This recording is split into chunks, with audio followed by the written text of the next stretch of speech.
5, 4, 3, 2, and action!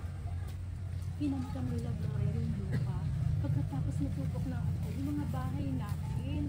Naalala ko pa nga nung bumisita si Gloria sa bahay ninyo. Kinuha yung anak mo, yung sanggol. Bakit kaya? Alam niyo naman ang pamilya Flores. Kapag may gusto, basta na lang kinukuha. Katulad na lang itong lupang kinatatayuan natin. Teka muna, Aling Tasing.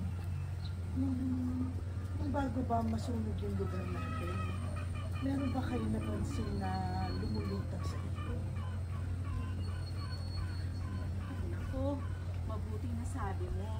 Dahil nung lumilikas kami, tanungin mo kung sino ang nakita namin sa may tabing ilog.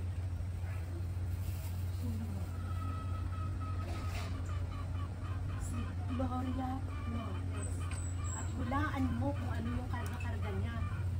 Ano mo? Isang sanggol na basang-basa sa tubig. Reaction, reaction.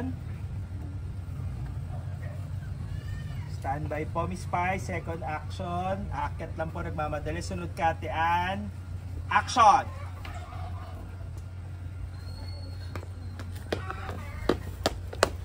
Sunod, bodyguard. Cut! Okay po.